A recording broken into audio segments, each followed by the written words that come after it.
A través de la conferencia general, recibimos del Señor su guía e inspirada influencia mediante mensajes edificantes de sus profetas, apóstoles y autoridades generales. 2 veces al año, como santos de los últimos días, nos reunimos en torno a la conferencia, las cuales tienen el poder de producir grandes cambios en nuestra vida. Las enseñanzas de la conferencia son la brújula del Señor, una brújula personal para andar por lugares seguros en un mundo lleno de tribulación. En el programa El último discursante, la voz del Señor en los últimos días, de Santos Conectados, analizaremos cada domingo los mensajes de los siervos del Señor. Les exhorto a que estudien los mensajes de esta conferencia con frecuencia, incluso repetidas veces durante los próximos 6 meses.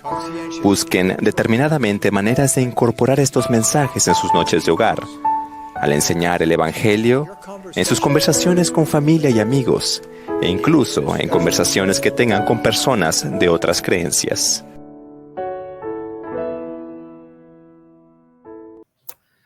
Mis queridos hermanos, les damos la cordial bienvenida a un capítulo más aquí en Santos Conectados. Vamos a hablar hoy de un tema bastante interesante sobre el diezmo.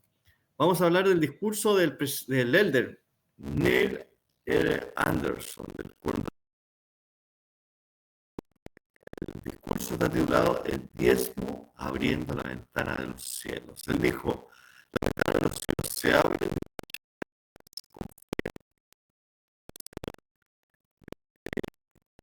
Tema controversial para muchos, pero vamos a estar hablando sobre el diezmo y las bendiciones que trae también. Junto lo haremos con mi querido amigo Moisés Aravena, que está ya aquí en pantalla. ¿Cómo está, Moisés? Muy bien, ¿qué tal amigos? Bienvenidos a un capítulo más aquí en Santos Conectados del análisis de los discursos de la conferencia. Hoy hablaremos del discurso del elder Neil Anderson, del Quórum de los 12 Apóstoles, que habla acerca de las bendiciones del diezmo, ¿cierto? Abriendo las ventanas de los cielos por el elder Neil L. Anderson del Quórum de los 12 Apóstoles. Y bueno, pues Patricio, como usted ha dicho, me salió bien chileno lo que dije. Bueno, pues, ¿ah? Como usted ha dicho en la introducción, el diezmo sin duda es un tema bastante controversial a nivel general, ¿no es cierto? De forma transversal entre los diferentes credos. Es un tema delicado de tratar. Entonces, en esta oportunidad, junto con Patricio, hemos decidido un poco como apartarnos del discurso, porque en sí el discurso cuenta de cómo el Señor bendice a ciertas personas,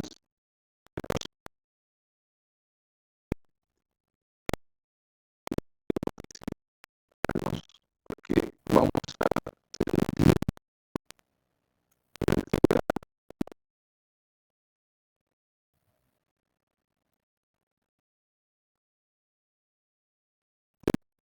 el diezmo, también vamos a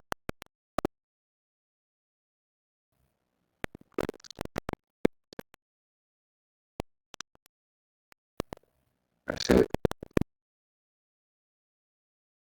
comentarios. Esto está siendo grabado, disculpa que lo delate, pero nosotros vamos a revisar aquellos comentarios que ustedes tengan para poder después, en el próximo capítulo, discutir un poco acerca de esa diferencia. Nos encantaría poder escucharles, así que escríbanos, no importa si están en desacuerdo, eso va a ser más agradable porque invita a la discusión, ¿cierto? La escritura, lo cual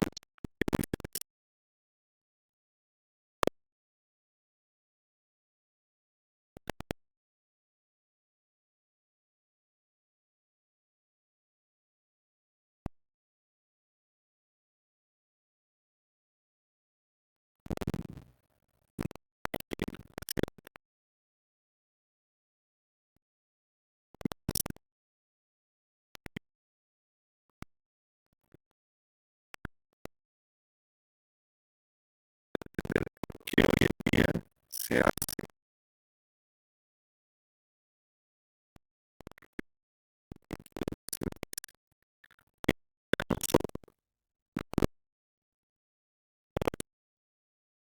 Sí, ahora Anderson dice las ventanas de los cielos se abren de muchas maneras. Confíen en el tiempo del Señor, las bendiciones siempre llegan.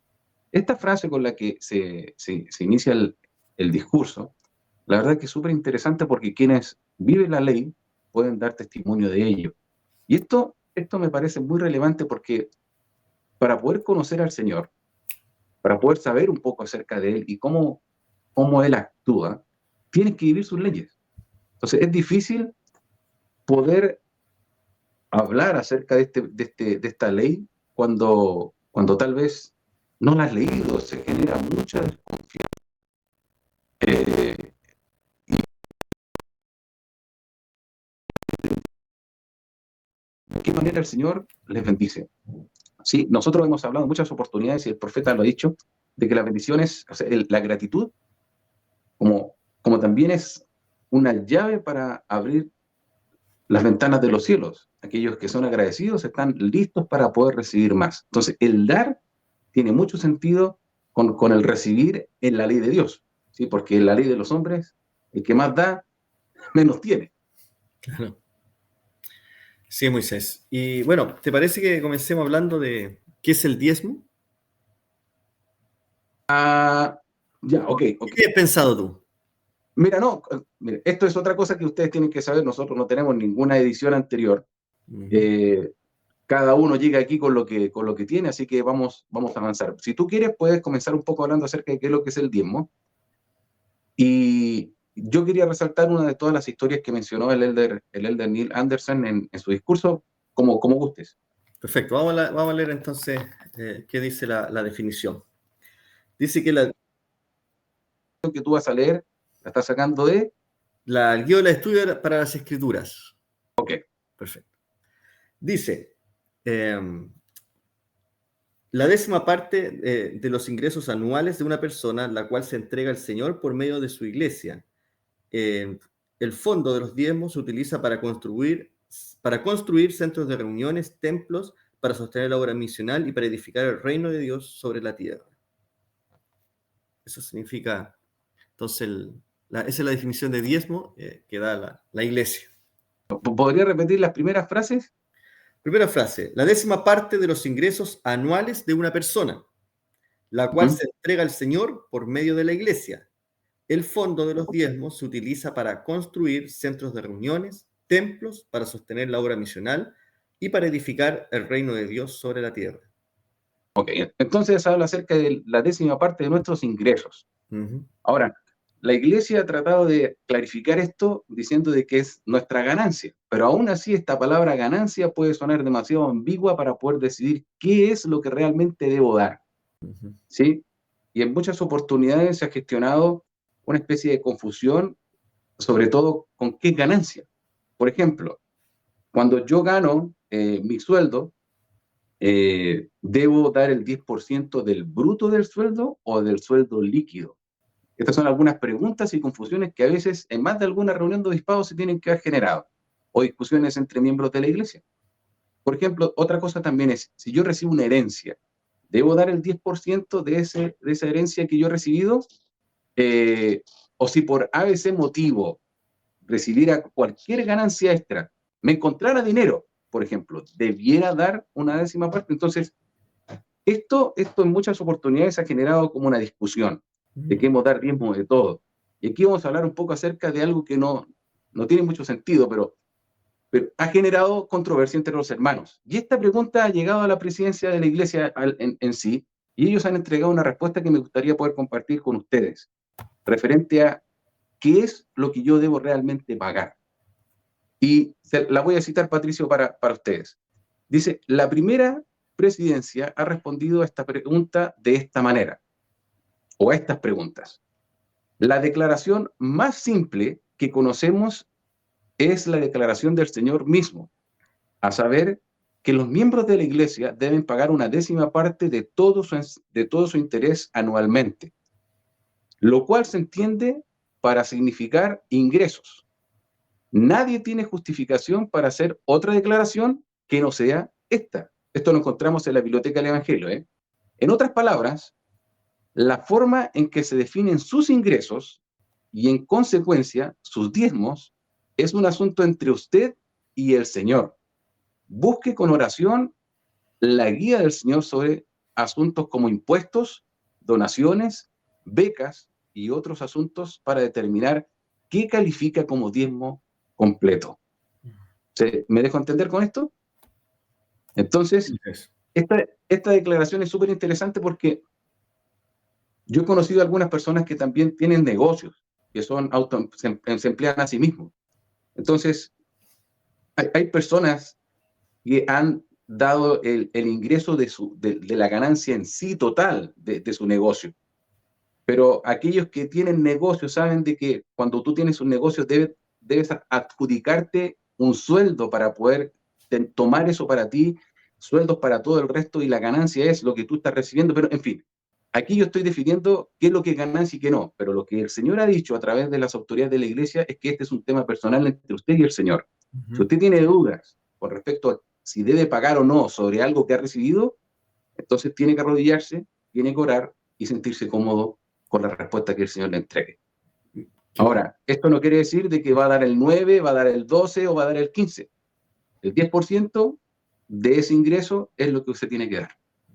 No sé si esto ha quedado más claro o ha empeorado la situación. No, me estaba recordando de una situación que viví hace años. Yo trabajaba como autoempleado, ¿cierto? Tenía mi propio negocio. Y me pasaba lo mismo. Yo una vez, una clase que hubo, se habló sobre el tema del diezmo y muchas opiniones fueron a que uno debía pagar de todos los ingresos de lo que recibía. Entonces, yo fui a hablar con mi obispo por lo mismo. Entonces, él me explicó un poquito en ese tiempo y yo pude entender esto de lo que tú estás explicando, porque me decía, tú estás recibiendo, ¿cierto?, un pago, pero de ese pago tú tienes que pagar transporte, los impuestos, me decía, y me hizo detallar todos los gastos que yo tenía. Entonces me dijo, después de eso te queda una utilidad. Esa utilidad, me dijo, es tu ganancia. Entonces me dijo, de ahí yo tenía que pagar mi diezmo, porque si no, me dijo, estaba pagando más de lo que el Señor estaba solicitando, que lo que seas tú. No es un 12, no es un 15, sino es un 10. Ahora, si bien es cierto, es lo que es mío con el Señor. O sea, si yo decido diezmar, no sé si creo que la palabra correcta si está bien o mal lo que yo lo hago, cómo lo hago. Si bien estamos explicando lo que la iglesia ha dicho, la última decisión siempre la tiene uno, ¿cierto? Como miembro de la iglesia, de saber si lo que está haciendo es correcto o no es correcto. Claro. Y esto es súper interesante porque, por ejemplo, en la antigüedad, cuando comienza el tema del diezmo en la iglesia, anteriormente se estaba viviendo la ley de consagración que desafortunadamente no pudo ser ejecutada en su plenitud y tuvo que ser suspendida para introducir el diezmo en este caso. Siempre el profeta José Smith apeló a la voluntad de las personas y a su relación personal con Dios. Entonces, aquí a veces se forman discusiones con respecto a qué es lo que tiene que ser y qué es lo que no debe ser.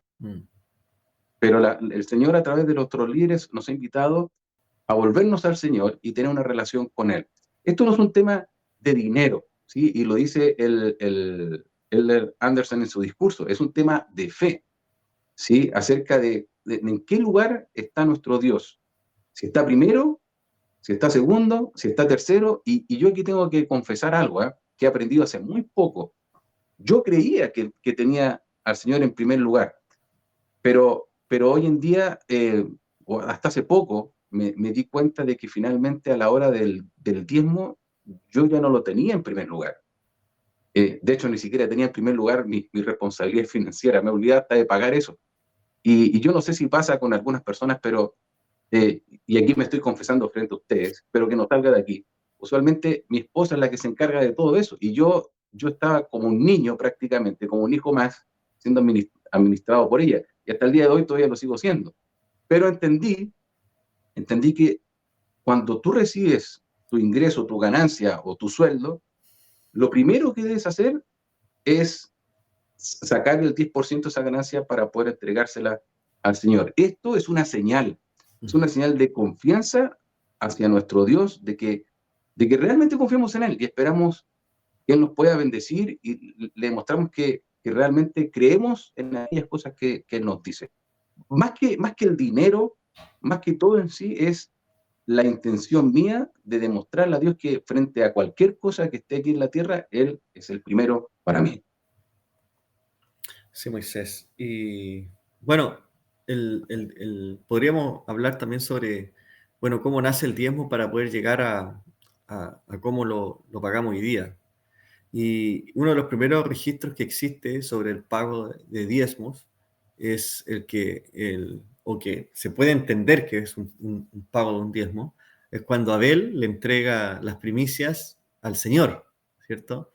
Y se Ujú, genera esa confusión esa rivalidad con Caín. Entonces, sí, a mi entender, o lo que hemos conversado también en la semana, Moisés, es que el diezmo es una ley que está desde antes de la fundación del mundo. O sea, Adán y Eva ya conocían esa ley, se le enseñaban a sus hijos y ellos la vivían.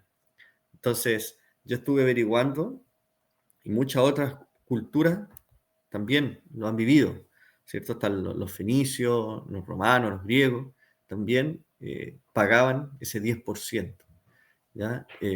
a sus dioses. A sus dioses, sí. Ajá, Entonces, es interesante como, bueno, ahí cómo se va moviendo esto, ¿cierto? Pero, pero bueno, por eso después Abraham también paga diezmo, pero la ley se establece ya con Moisés. Y, ujú, y bien, si bien los judíos vivían esta ley, es la ley del diezmo, para ellos era mucho más estricta que lo que podría ser para nosotros. Y ellos pagaban tres diezmos, tres tipos de diezmos diferentes. Al final hacían un 30% de lo que ellos pagaban. El primer diezmo que ellos pagaban era el diezmo anual, ¿cierto? Que establecía la ley de Moisés, que cada año debían pagar. Ellos generalmente eran agricultores, cosechaban, criaban animales. Entonces, una vez al año, ellos pagaban de las primicias de sus rebaños, sus cosechas, de lo que ya habían hecho, y pagaban ese 10%. También cada fiesta que se hacía, también tenían que diezmar, dar el 10% para las fiestas, ¿cierto? Porque era algo que celebraban todos.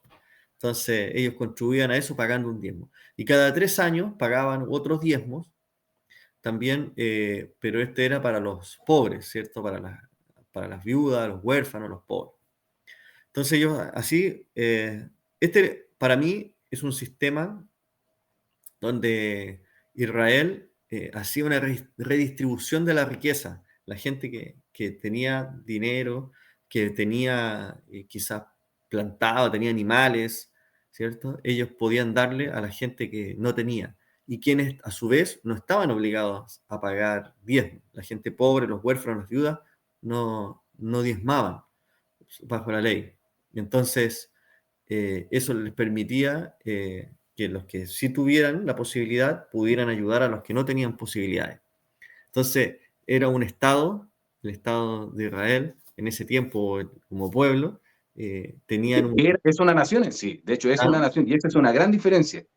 tenían esa redistribución de la riqueza muy bien hecha, donde el Señor lo había diseñado para que no hubieran pobres entre ellos, ¿cierto? Para que pudieran sostenerse, o sea que el que había sido bendecido con más podía también bendecir a otros que tenían menos. Eh, y así funcionaba la ley. Hoy actualmente los judíos o algunas facciones judías pagan ese 10% anual, pero del segundo 10% dejan 7% para las fiestas y 3% para ayudar a los pobres y necesitados. Ya no se entrega ese 3% a la iglesia, sino que ellos mismos son los que ayudan a otras personas. ¿Ya? Esta información la conseguí en el sitio web de la comunidad israelita Bet.org, ¿ya? Por si acaso quieren después interiorizarse más en el tema de cómo hoy en día los judíos pagan este diezmo a las personas. Y también, bueno, el diezmo no fue practicado en la iglesia primitiva, ¿cierto?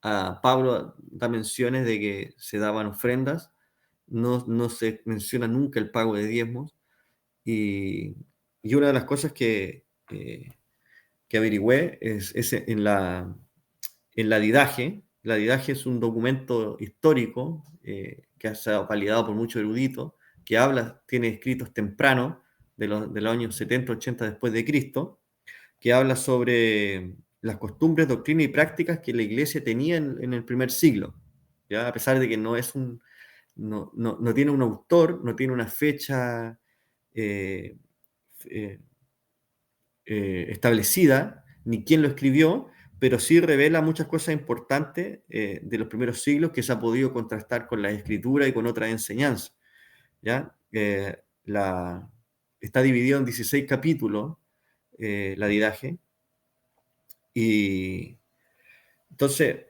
una de las cosas que dice ahí, que lo voy a leer, dice que todo apóstol, cuando venga a vosotros, sea recibido como el Señor, pero no se quedará más de un solo día, o si es necesario, un segundo día, pero si se queda 3 días, es un profeta falso. Y cuando se marche, que el apóstol no reciba otra cosa que pan hasta que haya cobijo, pero si pide dinero, es un falso profeta. Entonces, creo que en el primer siglo, ¿cierto? Cuando se establece la iglesia, quizás eliminan la parte del diezmo o el Señor porque no quería que se formara una práctica abusiva, ¿cierto? Donde quizás los primeros líderes de la iglesia recaudaran dinero y pudieran hacer mal uso de él. Entonces, como que las comunidades se sostenían por medio de limosna y ofrendas. Así ellos se sostenían, ¿cierto?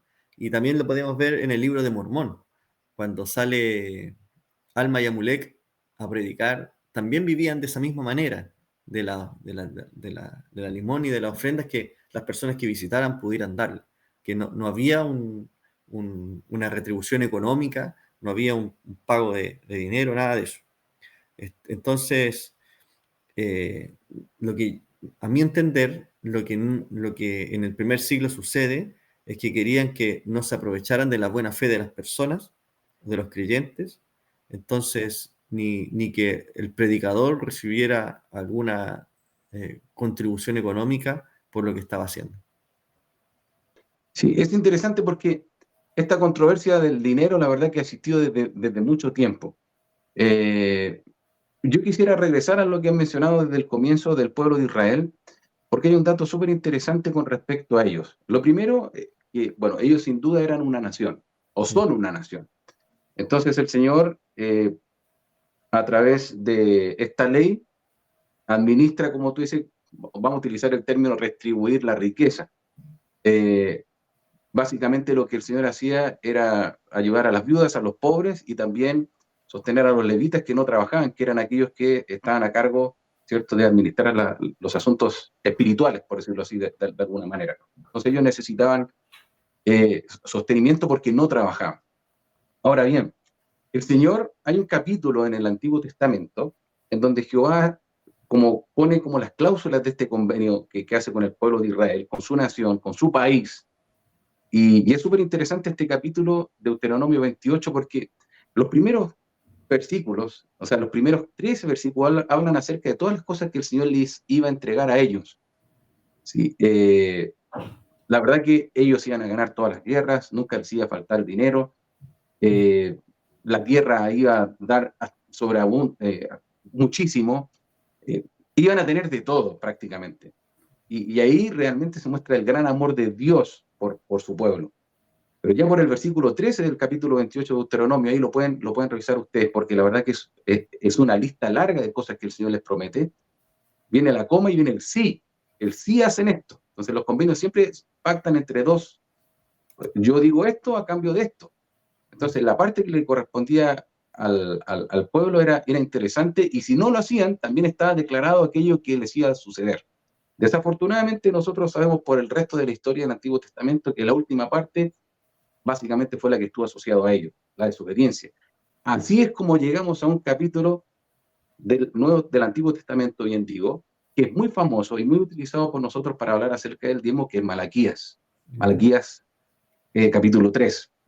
Malaquías capítulo 3, el Señor declara, o Jehová declara, al pueblo de Israel como ladrón, que le han robado su tributo, ¿sí? Podríamos decir, entre comillas, en términos modernos, que eran los impuestos, ¿sí? Porque era una nación. Cuando uno no paga sus impuestos, entonces le roba a la nación, por decirlo de alguna forma. Y es por eso que el Señor los llama ladrones. Y ahí es cuando viene ese intercambio, pregunta, pero ¿en qué te hemos robado? Y todos conocemos la historia, porque esta escritura es tan famosa que sin duda todos sabemos lo que ocurre aquí, en vuestros diezmos y ofrendas.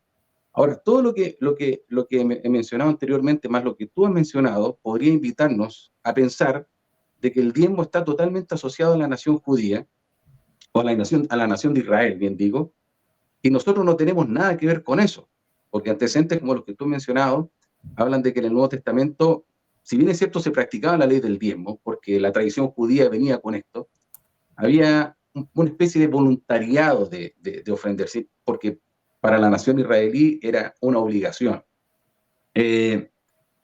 Pero nosotros, por la restauración del Evangelio, se introduce nuevamente esta ley a través del profeta José Smith.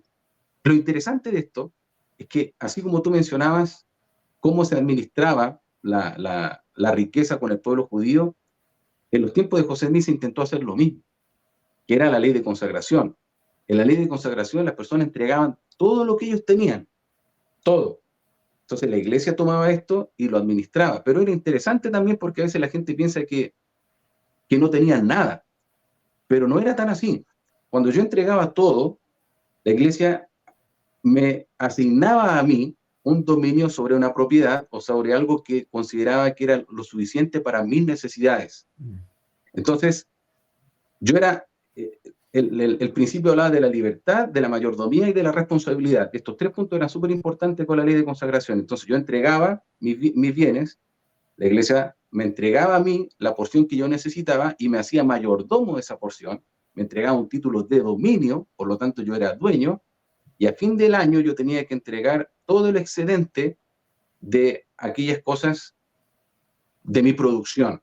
O sea, se me invitaba a ser productivo. Entonces entregaba el excedente a la iglesia. ¿Para qué? Para que la iglesia lo usara nuevamente en aquellas otras personas que lo necesitaban. Esta práctica, desafortunadamente, no se vivió al 100%. Hubo algunos hermanos que sí se sujetaron un 100%. Otros la tomaron de forma tibia y otros que sin duda esto no les causó ninguna simpatía, incluso fue causa de persecución y problemas. Entonces viene el diezmo. El diezmo, por allá por 1838, y esto lo encontramos en la sección 119 de Doctrina y Convenio. Y aquí voy a compartir algo súper interesante con ustedes, disculpen lo largo de mi comentario, porque se ha dicho en muchas oportunidades que el diezmo es una ley menor, que se implementó para poder medio sustituir la ley de consagración.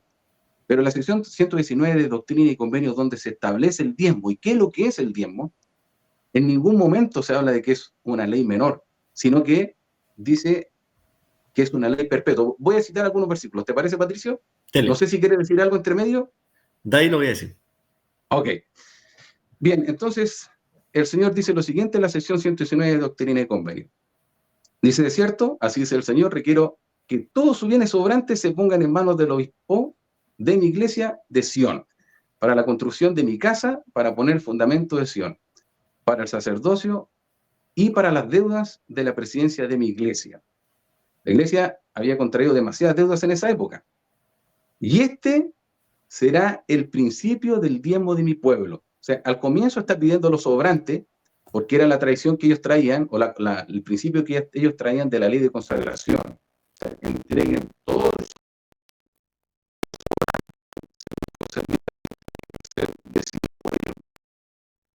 iglesia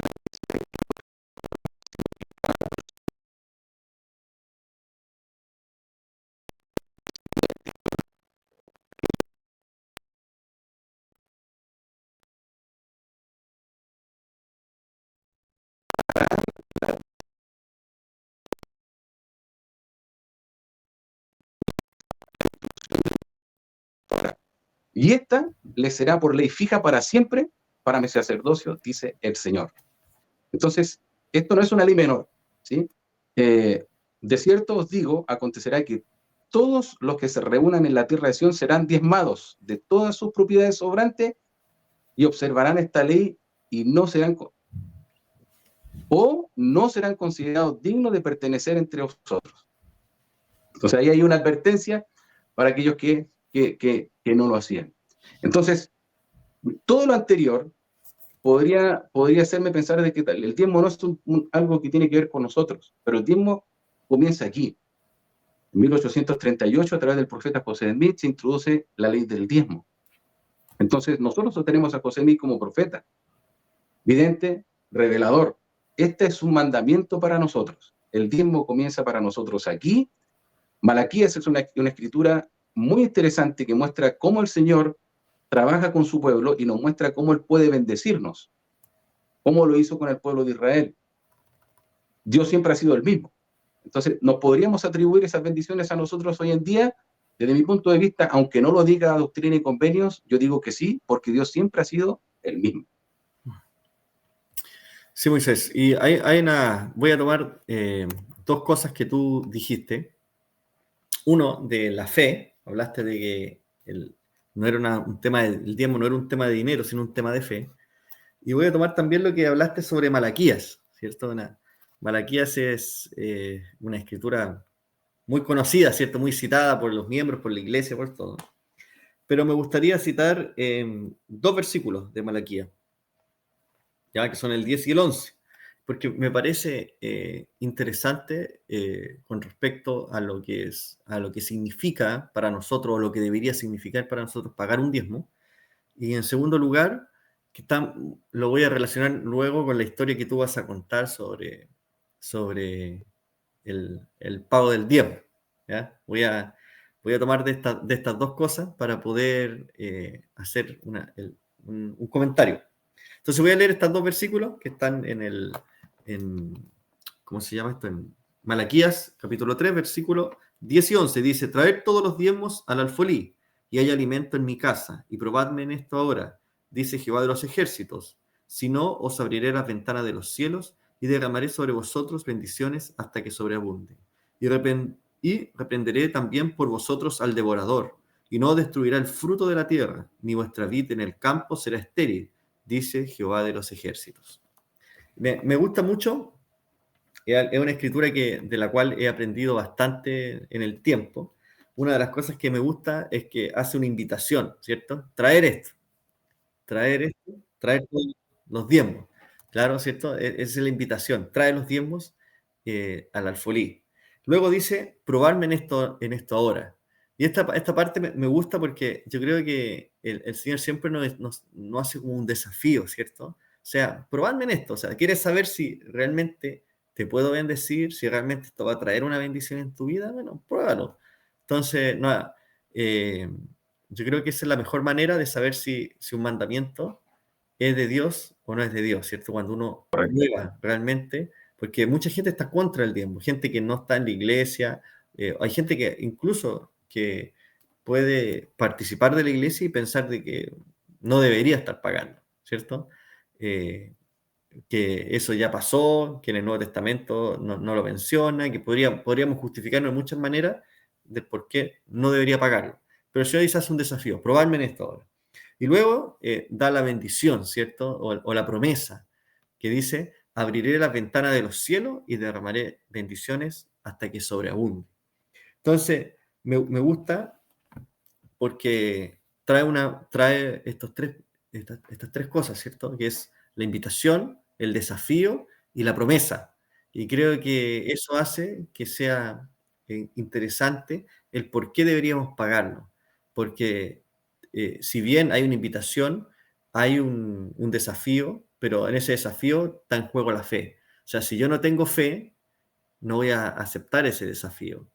Por mucho y por mucho que lo acepte por probar a ver si es que funciona o no funciona, la fe va a ser el factor clave de que pasemos al tercer paso de la promesa, ¿cierto? De abrir las ventanas del cielo hasta que sobreabunde. Ahora, ojo, que abrir esas ventanas tampoco significa que si yo pago un diezmo voy a ser un hombre rico, poderoso, el rey Mida del siglo XXI, ¿no? Sino que tiene que ver con otras cosas.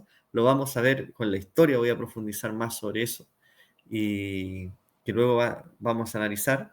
Y creo que es bastante interesante el poder entender qué significa el abrir que se abran las ventanas y se derramen las bendiciones, y también qué es el devorador, ¿cierto? Cómo nos va a proteger el Señor del devorador. Sí, creo que me la dejaste en bandeja, Patricio, porque, Ahí te di el porque paso. me diste el pase. Al comienzo hablábamos acerca de esa aclaración que la presidencia de la Iglesia ha hecho, que la primera presidencia de la Iglesia ha hecho con respecto al pago de los diezmos, y la relación íntima que debe existir entre el Señor y yo para determinar qué es lo que corresponde y qué es lo que no corresponde. Esto me ha gustado mucho porque está demasiado asociado a lo que tú has mencionado sobre las bendiciones del Señor. En el discurso hay una historia que habla acerca de un hermano llamado Roger Parra de Venezuela, que habla acerca de que en el 2019, bueno, en Venezuela nosotros sabemos un poco acerca de las situaciones que han ocurrido. Tal vez no podemos dimensionar en su magnitud lo que ha ocurrido, pero sí sabemos que ha habido dificultades. Entonces, la historia habla acerca de que en el 2019 hubo problemas, se cortó la luz, esto ocasionó un gran apagón y obviamente el caos se apoderó de la ciudad. La historia, el hermano Parra comenta de que él era dueño de una pequeña panadería, un pequeño negocio, y dice él que él entregó muchas veces, prácticamente entregó todo lo que él tenía para distribuirlo entre las demás personas de la panadería de forma libre.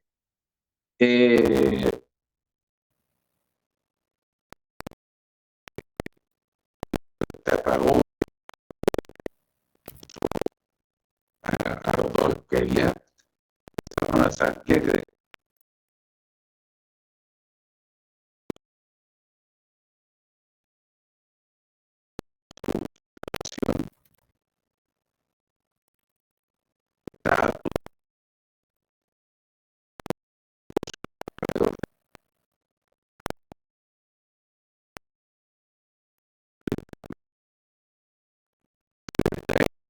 él no le dio que él había recibido.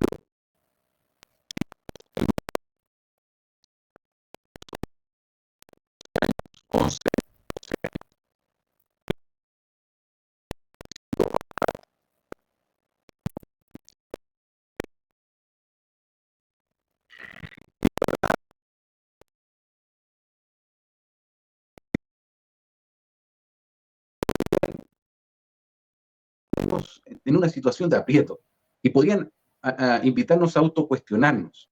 ¿Por qué? Porque yo podría pensar, yo he pagado el diezmo toda mi vida, he sido súper fiel, pero me han pasado tal vez cosas opuestas a la que le ocurrió al hermano Roger.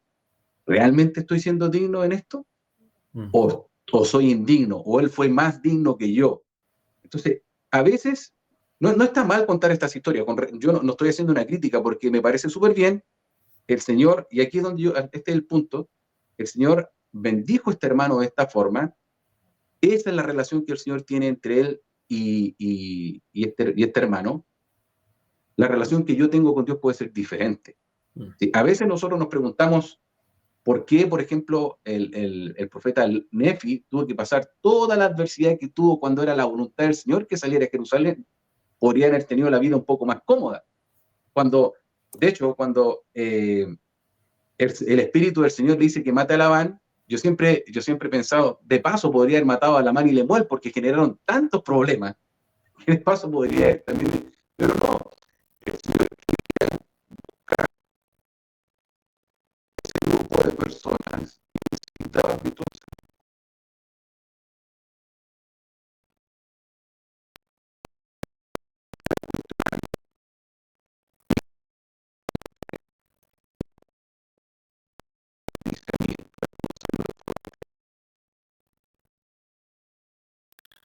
Sí.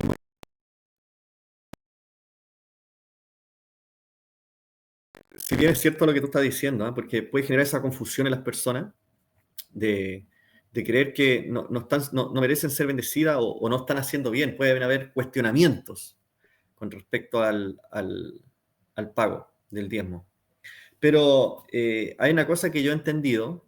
Yo he pasado por lo mismo, por situaciones similares. A pesar de que te estás esforzando por cumplir, por hacer las cosas bien, la adversidad pareciera que fuera implacable, ¿cierto?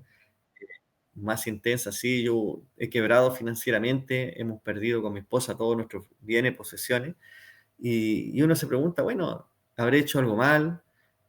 ¿No estaré pagando tan íntegramente o no estoy cumpliendo en otra cosa? Y uno empieza a hacerse y uno dice, uno siente que está bien con el Señor, que está cumpliendo, pero bueno, ¿qué pasa? Lo mismo pasa bueno, con mucha gente que hoy está sufriendo, ¿cierto? Moisés en Chile, en nuestro país, y gente que miembros de la iglesia también se han quemado sus hogares y, y pueden también tener ese mismo cuestionamiento. Pero algo que he aprendido respecto al abrir las ventanas o derramar esas bendiciones, no solamente tiene que ser en cosas económicas, ¿ya? Y también con reprender al devorador, lo que dice el estudio de las escrituras, perdón, la parte de abajo de las escrituras, ¿cierto? No me acuerdo me olvidó el nombre. ¿El apéndice creo que es? No, no, no. Y ahí dice que el devorador se El pie refiere de página, pie de página. pie de página, se Pie de página. refiere lo que se come, dice, tal como las langostas.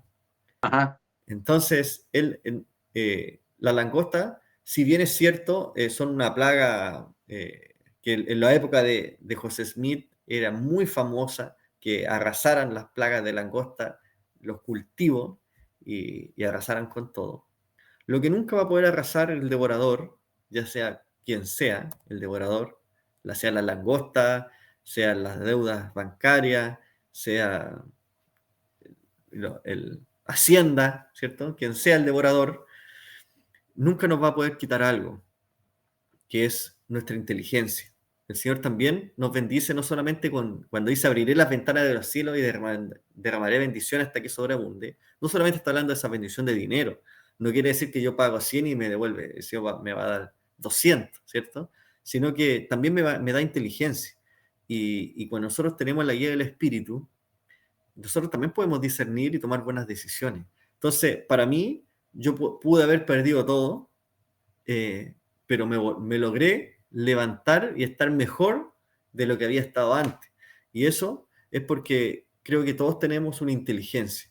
Y creo que mis ideas más creativas han nacido en épocas más oscuras en mi vida. Entonces, cuando más mal estoy, eh, he estado, ha venido esa bendición de poder ser innovador, crear algo nuevo, emprender un nuevo negocio, algo que me saque de ahí. Y creo que eso es cuando el Señor reprende al devorador, porque no siempre va a poder, económicamente va a poder subsistir. Necesitamos esa aflicción, ¿cierto? Necesitamos tener esa presión en nuestra vida, ser probados, ¿cierto? Pero nuestra inteligencia, esa inspiración que podamos recibir, el devorador no tiene efecto sobre ella. Entonces, podemos perder dice, nunca que no se destruirá el fruto de la tierra. Entonces, nosotros, a pesar de que puede haber sido destruida la cosecha, pero el campo está ahí. Aún sigue siendo estéril y podemos seguir sembrando y cosechando. Siempre hay una salida. El Señor siempre aprieta, como dicen, pero no ahorca. Entonces, creo que a mí eso he aprendido, de que a pesar de que no siempre las cosas resultan como uno quiere, porque puedo emprender un nuevo negocio, estar echándole muchas ganas y pagando un diezmo íntegro y pensando que ese es mi póliza de seguro del éxito, pero no es ¿Ah? así. A mí me pasó un tiempo en que yo sentía que debía dejar un negocio y yo no quería, porque quería sacarlo adelante. Y le inyectaba dinero, le inyectaba dinero, le inyectaba dinero y no resultaba, no resultaba, no resultaba. Y al final, cuando ya había perdido ya mucho dinero y me di cuenta, o me terminé de convencer que es lo que no debería hacer. Entonces, y a pesar de que sí estaba cumpliendo con mi pago de diezmo íntegro, me estaba el Señor ya advirtiendo que no era un buen negocio, que lo que estaba haciendo no era lo correcto, pero a veces uno también peca de tosudo, ¿no? De ser porfiado, uno le llama, y querer seguir insistiendo. Entonces, creo que el Señor nos bendice en ese sentido. El campo siempre será estéril, así dice, así termina ese versículo. Dice, ni vuestra vid en el campo será estéril, dice Jehová de los ejércitos. Nuestra mente nunca va a apagarse, nuestra inteligencia que nosotros hayamos adquirido, el conocimiento de Dios que hemos adquirido y esa influencia que tenemos del Espíritu en nuestra vida, jamás va a ser apagada y es el devorador jamás podrá destruirla. Interesante, muy buen punto, Patricio, porque finalmente volvemos a lo mismo, la relación que Dios tiene con cada uno de nosotros.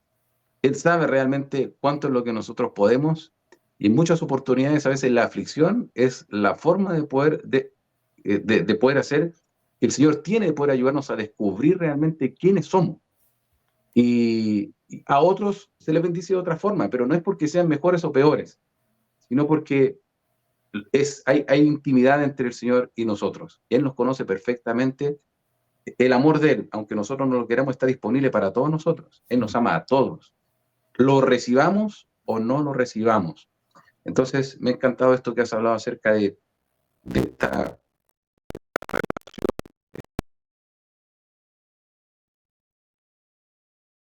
el gran desafío poder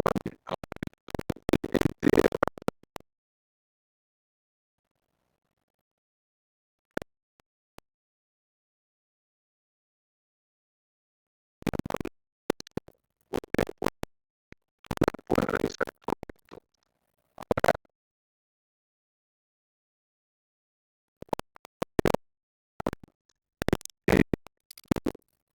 Quisiera 47 minutos. No quisiera dejar la oportunidad para hablar acerca de algo súper interesante, que es lo que a pensar en su discurso.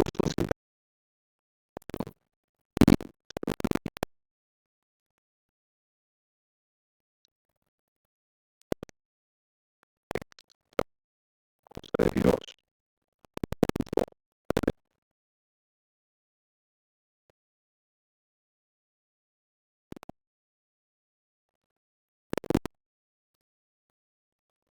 Es una manera de educar.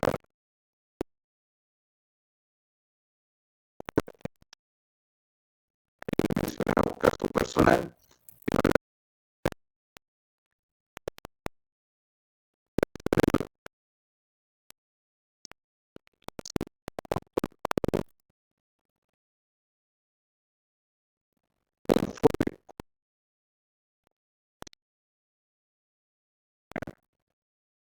Entonces, creo que esta forma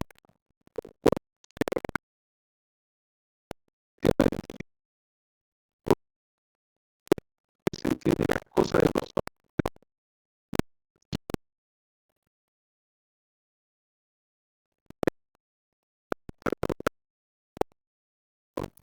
Porque probablemente lo que voy a decir va a ser una crítica. Y ustedes en casa van a poder discutir en base a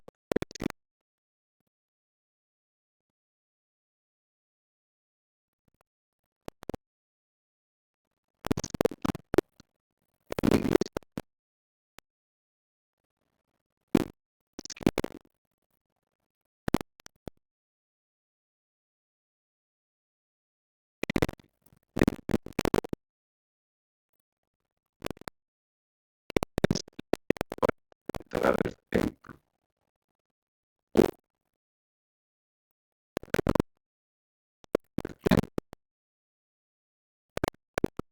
Paga su diezmo. Como que estas tres cosas nos dan un estatus de importancia y de fidelidad en la iglesia. Yo quiero decirles o recordarles, queridos amigos de la iglesia, de que el Señor ha revelado de que una manera para poder medir la dignidad, y aquí es donde me voy a introducir para entrar al templo y obtener esa recomendación, por eso que un tema aparte que está relacionado con el diezmo, hay 15 preguntas que nos ayudan a poder demostrar al Señor o medir nuestra dignidad de alguna forma. ¿Sí? Así es como el Señor ha revelado que se puede medir la dignidad de una persona. El diezmo es una de las 15 preguntas, pero a veces pareciera de que fuera la más importante. De hecho, tan importante que si una persona no lo paga íntegramente, no puede obtener su recomendación. Entonces, pareciera y yo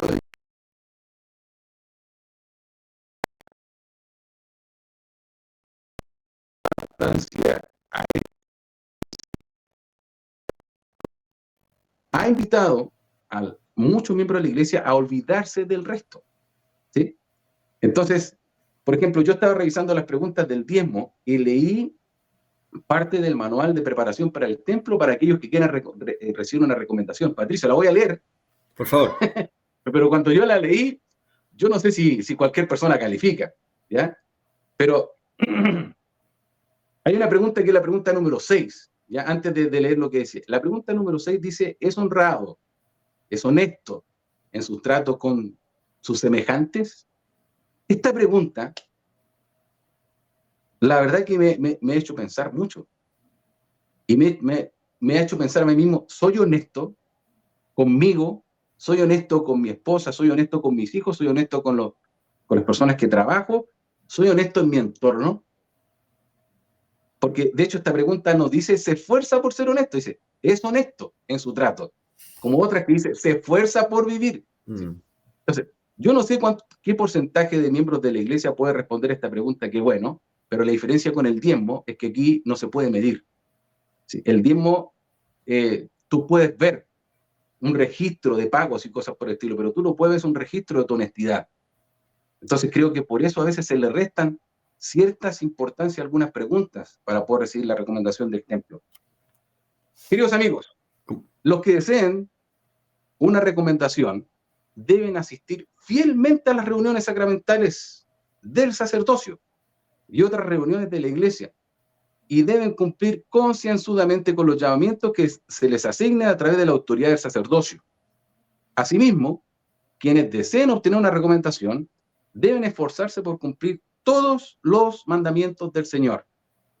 Inclusive dice aquí, pagar un diezmo íntegro, ser honesto en palabras y en hechos, abstenerse del uso de tabaco, alcohol, té, café y otras sustancias perjudiciales adictivas.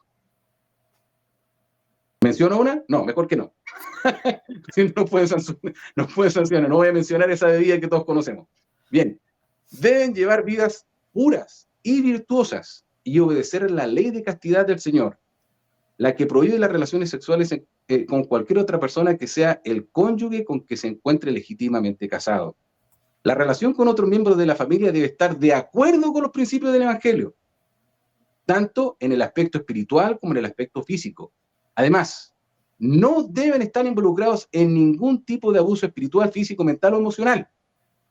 Tienen que estar dispuestos a confesar sus pecados y a olvidarlos. Los pecados serios, tales como transgresiones morales, el maltrato, el abuso de la familia, la afiliación a grupos apóstatas o prácticas de este tipo, o la violación de serias leyes del país, se deben confesar al obispo o al presidente de rama mucho antes de pedir una entrevista para obtener la recomendación del templo.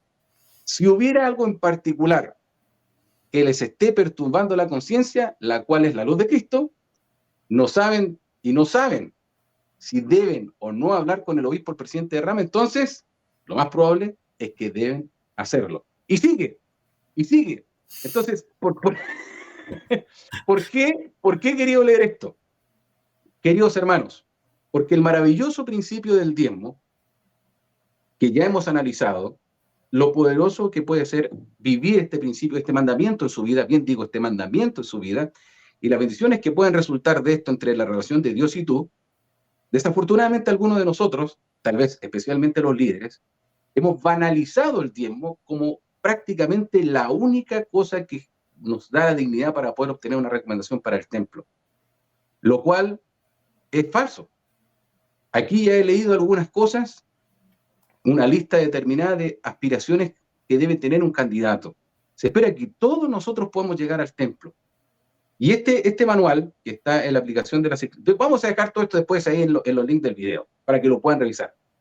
Dice de que cuando una persona se va a sentar con el obispo para obtener una recomendación, en realidad lo que está buscando es poder obtener un permiso para entrar en la casa del Señor. Entonces, quien está haciendo la entrevista debería sentarse en representación del Señor, entendiendo que la persona lo que está buscando es la oportunidad de poder entrar a esa casa.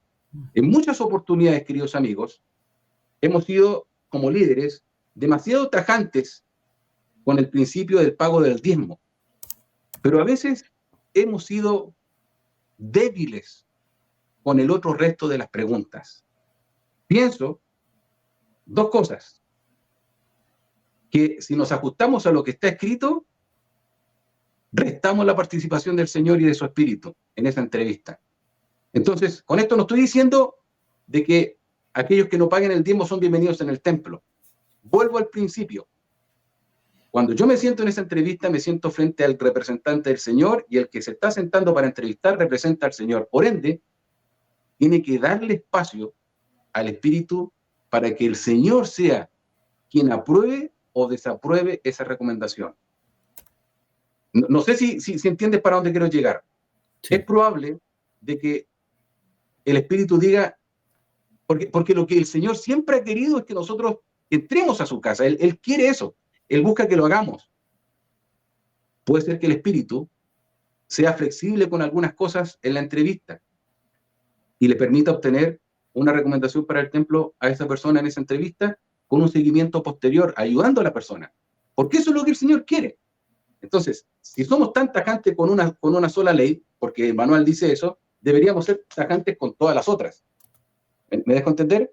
Pero lo que yo realmente digo y quiero invitar a aquellos que son líderes es que le den espacio al Señor en esa entrevista, cuando hagan la entrevista, valga la redundancia, para que esa persona pueda ser bendecida y pueda progresar, más que entender de que hay algunas cosas.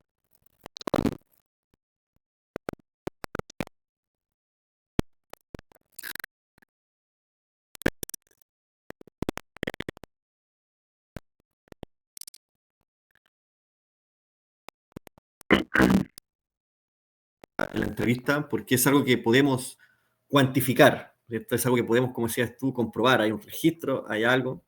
Entonces, le damos más importancia porque yo lo pago y puedo comprobar que lo pago. Entonces, por eso es más importante.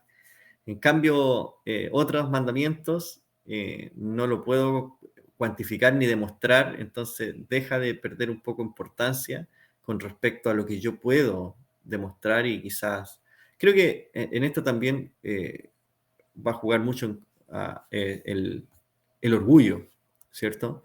Porque cuando uno se cree, el orgullo es creerse superior a otro. Entonces, cuando hablamos siempre del diezmo, yo siempre lo escucho en conversaciones, ¿cierto? De que no, el hermano no está pagando un diezmo, ¿ah? Pero puede estar cumpliendo en todo lo demás, pero no está cumpliendo un diezmo. Entonces, ¿es por qué? Porque yo sí lo estoy cumpliendo y entonces me fijo en el otro de que no lo está.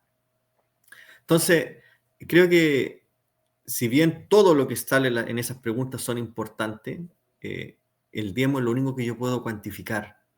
Entonces, por eso yo creo que lo hace más relevante. Pero yo no creo que esté a mayor importancia que lo otro, sino que lo hace más relevante simplemente porque se puede demostrar eso. Por ejemplo, el mismo tema de sostener a los líderes, ¿cierto? Dice que sostener a los líderes de la iglesia, locales, generales y todo. Pero si yo estoy constantemente criticando a mi obispo, a mi presidente quórum, ¿cierto? O a los demás, cómo hacen que hacen mal su trabajo, o cómo yo lo haría mejor que ellos, no estoy sosteniéndolo. Entonces, pero eso no es tan relevante. Si voy a una entrevista y le digo, y el entrevistador sabe que yo paro hablando mal de los demás, ¿ah? O que participo en grupos, ¿ya?, políticos que aprueban el aborto, que aprueban la adopción homoparental, o todo este tipo de cosas modernas que hay hoy en día. Si yo participo en un grupo que aprueba todo eso, no es tan importante, no es tan importante, ¿cierto? O sea, puede igual, porque yo conozco miembros de la iglesia que abiertamente apoyan este tipo de cosas que van contra las enseñanzas del Señor, pero tienen una recomendación del templo porque pagan un diezmo íntegro. Entonces, pareciera que lo que tiene registro tiene más peso e importancia que lo que no lo tiene. Y como que lo otro lo podemos tratar de suavizar un poquito. Entonces, creo que los que tengan esa oportunidad, quizás que no está viendo, y tengan esa oportunidad de estar ahí como entrevistador, debe considerar todos los aspectos como importantes y no solamente uno, porque sí se puede demostrar con papeles de que sí es. Entonces creo que todas las preguntas no están en orden para mí no están en el orden de mayor o menor, o quizás sí la hicieron de mayor importancia, menor importancia, no lo sé.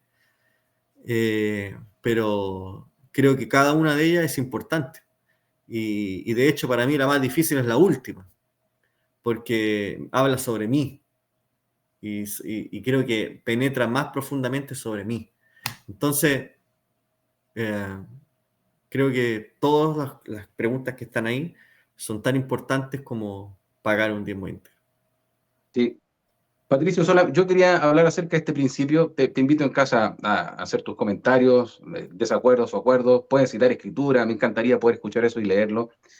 Yo quería citar esto porque a veces me he sentido hasta frustrado por ver cómo ciertas personas perdemos hermanos por este tipo de situaciones, en donde utilizamos este maravilloso mandamiento para poder afligir a una persona más que para poder bendecirla, ¿ya? A tal grado de que en algunas reuniones de liderazgo yo he escuchado personas que dicen que las personas deben hasta ponerse al día. O sea, si yo no pagué durante 3 o 4 meses, primero debo pagar esos 3. Mira, la verdad, no quiero caer en el mismo error de decir qué es lo que se debe o no se debe hacer. Esto es lo que quiero dejar bien en claro. Esta es la iglesia del Señor. Esta es la iglesia de Jesucristo. Y si se han revelado cosas que están escritas en los manuales, son para que nosotros podamos tener una uniformidad a nivel global porque somos una iglesia mundial, ¿sí? Ahora, esto no significa que nosotros debamos restarle importancia a lo que dicta el Espíritu. Y eso es lo más importante porque esta es la iglesia del Señor, de Cristo, no es mi iglesia. Y por muy lindas que sean mis ideas, por muy buenas que sean mis ideas, maravillosas, y aunque hayan tenido éxito en otros lugares, puede que en ese momento no sea la voluntad del Señor. Y esto es lo más importante que nosotros debemos tener en claro como líderes de la iglesia. Esta ley, la ley del diezmo, también habla acerca de eso. El elder Anderson manifestaba de que, al comienzo de su discurso, de que todo lo que tenemos, todo, incluso nuestras vidas, le pertenecen al Señor Jesucristo. Entonces, cuando nosotros entendemos nuestra posición aquí, que somos más que dueños, somos mayordomos, administradores de estas cosas que el Señor nos ha entregado, esto nos aterriza un poco y nos ayuda a poder tomar buenas decisiones. En la iglesia es exactamente igual. Nosotros no somos los dueños de la iglesia. El Salvador es quien dirige esta iglesia. Nosotros tenemos una mayordomía delegada y se nos invita a hacerlo lo mejor posible. ¿Sí? ¿Por qué? Porque si no desarrollo de la mejor forma las cosas que el Señor me ha confiado, entonces me las va a quitar y se las va a entregar al que tiene más. Muchas gracias, hermanos, por ver este capítulo de Santos Conectados. Hablamos del diezmo, la ventana de los cielos, abriendo la ventana de los cielos. Así que esperamos sus comentarios, que nos puedan comentar qué les pareció, si tienen algo distinto que comentar, no sé. Estaremos atentos a leerles. Por favor, ayúdenos a compartir esta transmisión con sus amigos para que juntos podamos ser más. Así que muchas gracias a todos. Moisés, será hasta la próxima. Que tengan una excelente semana y nos vemos el próximo domingo aquí en Santos Conectados. Chao. Bye. Y de esta forma llegamos al fin de un análisis más de la Conferencia General de la Iglesia de Jesucristo de los Santos de los Últimos Días. Te invitamos a prepararte para nuestro próximo capítulo para que puedas compartir tus impresiones con nosotros y juntos nos podamos edificar. Por supuesto, aquí en tu canal, Santos Conectados.